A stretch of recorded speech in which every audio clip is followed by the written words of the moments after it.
Donc, ben, c'est ça. Comme j'expliquais, la mise en œuvre du projet, c'est pour vous expliquer comment on peut en arriver à ça.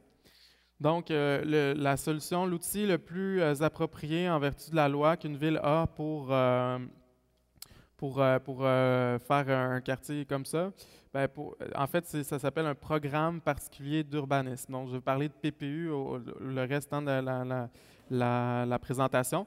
Donc, un PPU, un programme particulier d'urbanisme, qu'est-ce que c'est? En fait, c'est une composante du plan d'urbanisme qui planifie avec plus de précision un secteur jugé d'intérêt par le conseil municipal, par la ville.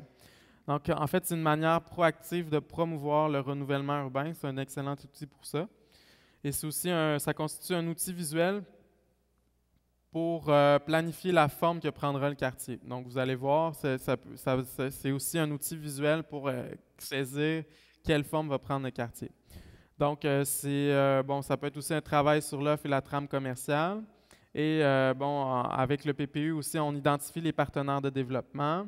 Et aussi, bon, c'est une façon de créer certains programmes. On peut dire, par exemple, un programme d'acquisition d'immeubles, des crédits de taxes pour certains travaux, par exemple, etc. Et aussi, c'est toute la façon d'ensacher toute la durée du projet, le phasage, tous les moyens de financement, parce que tout ça, évidemment, a des coûts.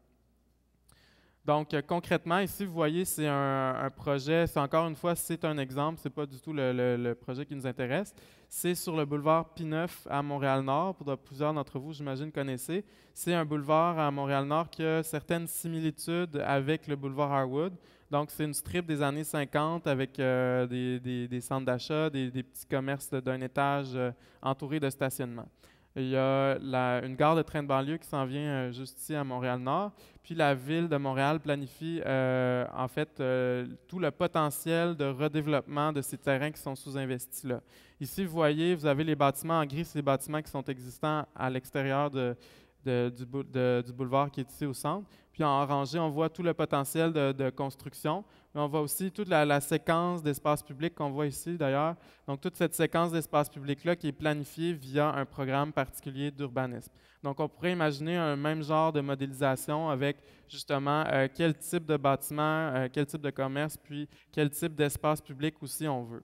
Donc concrètement, bon, on voit dans le cadre du PPU, sans entrer dans la planification très tangible, là, très dans le détail des espaces publics, on peut quand même identifier via le PPU les sites ciblés pour soit donc dire, bon, ici c'est une réserve foncière pour faire un espace public, et puis aussi donner, bon, déjà les dimensions de l'espace public, donc ça nous donne une idée de la forme et de la qualité de l'espace public.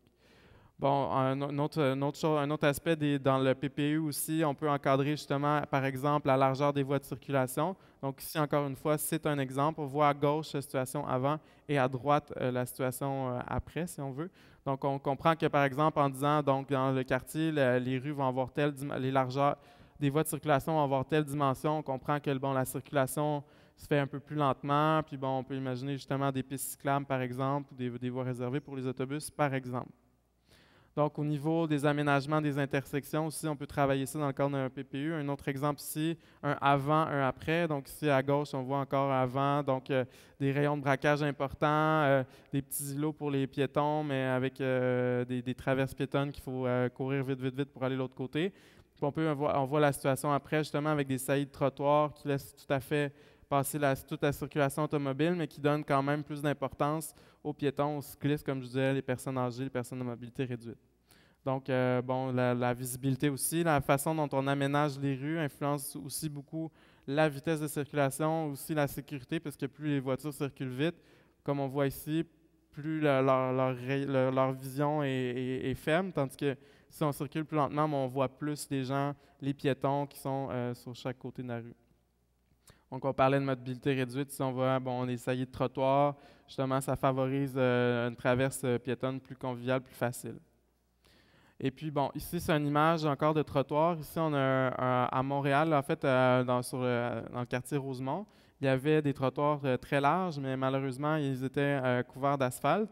Puis, il y a eu une initiative citoyenne de récupérer cet asphalte-là pour en faire des plantations. On sait, entre autres, que Bon, avec les nouvelles normes provinciales, la ville doit gérer les eaux de pluie. Donc, on pourrait imaginer, par exemple, des aménagements où les citoyens qui sont riverains pourraient justement s'approprier ces carrés-là de végétation qui viennent aussi recueillir l'eau et qui donnent de la beauté, puis qui font en sorte que les citoyens peuvent s'approprier avec des plantes l'emprise publique, pourquoi pas. Donc, c'est toutes des solutions qui pourraient être proposées dans le cadre du PPU.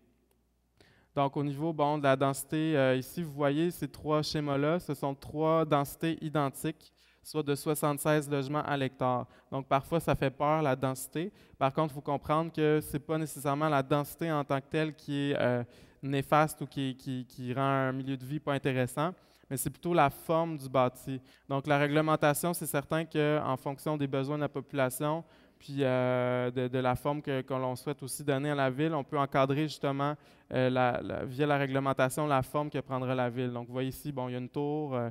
Ici, il n'y a pas de 2 étages, mais il y a peu de verdure. Puis ici, c'est peut-être un équilibre entre les deux. Donc, c'est le genre de schéma que je veux vous montrer pour expliquer la réglementation visuellement aussi, comment on peut encadrer le développement futur. Ici, bon, la gestion de l'offre de stationnement. Ici, vous voyez, par exemple, c'est un bâtiment à Repentigny. Donc, on voit à droite le bâtiment, le stationnement se trouve derrière. Et ici, on a l'entrée des voitures. Donc, le stationnement est bien présent. Par contre, les voitures circulent ici et vont à l'arrière comme ça. Donc, c'est une façon d'avoir une offre de stationnement, mais que ce ne soit pas nécessairement prépondérant puis que ce ne soit pas directement sur le bord de la rue, ce qui rend la rue moins attrayante, toujours pour les piétons, les cyclistes et pour tout le monde. Donc, au niveau de l'offre résidentielle, on est conscient, c'est pas tout le monde qui va vouloir habiter dans des condos. C'est pas nécessairement souhaitable non plus. La densité, ça peut prendre différentes formes. Ici, par exemple, on voit, vous voyez, des maisons de ville, donc des maisons unifamiliales en rangée, qui sont qui sont près de la rue avec un petit jardin à l'avant. Puis il y a quand même des garages qui sont sous les terrasses derrière. Puis c'est quand même une densité qui est intéressante et qui est très appropriée, par exemple, pour des jeunes familles. Donc ici, on a un entre-deux qui est plutôt des triplex qui sont jumelés, donc toujours avec des stationnements sous les terrasses derrière. On est dans le quartier Angus à Montréal. Puis ici, bon, on a un multifamilial, donc condo plus traditionnel. Mais on peut imaginer aussi, comme je vous montrais tout à l'heure, des bâtiments, des condos à l'étage de commerce au rez-de-chaussée. Donc voilà, ça fait le tour un peu pour l'explication. C'est quoi un PPU? Concrètement, qu'est-ce que ça pourrait donner comme orientation pour la vision qui se dessine?